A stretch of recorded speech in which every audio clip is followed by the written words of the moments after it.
সময়ে আপন সাহেবের সাথে জুমার নামাজ পড়ার জন্য আসি, যে সময়টা, যে মাসটা অত্যন্ত গুরুত্বপূর্ণ মাস, তাৎপর্যপূর্ণ মাস, এটা জিলকত মাসের প্রায় শেষের জুমা। আমরা আগামী এক জুমা, দুই জুমা পরে আমাদের ঈদুল আজহা সংগঠিত হবে, ঈদুল আজহা আসবে।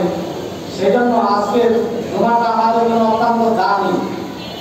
আরো সবচেয়ে বড় জিনিস হলো যে আমাদের মুর্শিদকে আমরা প্রায় 15-20 দিন আমরা কাছে পাইনি। হাজার হাজার মাইল দূরে আমাদের থেকে মুর্শিদ সফর করে আসছেন লন্ডন থেকে।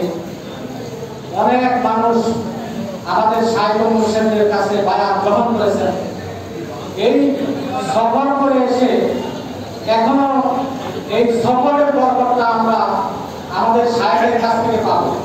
আপনারা জানেন যে আল্লাহ তাআলা 3 ধরনের ব্যক্তিদের দোয়াকে ফিরায় দেন না, সরাসরি কবুল করেন। তার মধ্যে একজন হলো মুসাফির ব্যক্তি। আমাদের শাইখ মাত্র সফর করে আসছেন, এখনো দোয়া কবুলের অবস্থায় আছেন। আর আমাদের শাইখ মুর্শিদ আল্লাহ বলি বিনার দোয়া আল্লাহ তাআলা কবুল করেন, তার মধ্যে কোনো সন্দেহ আমাদের নাই।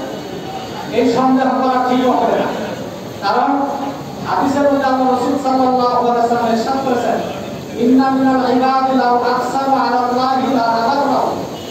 আল্লাহ রাসূল বলতেছেন যে দুনিয়ার বুকে জমিনের উপরে আল্লাহ তাআলার এমন কিছু মনোনীত বান্দা আছে, তারা আল্লাহর কাছে যা চায় আল্লাহ তাআলা সাথে সাথে তা কবুল করেন।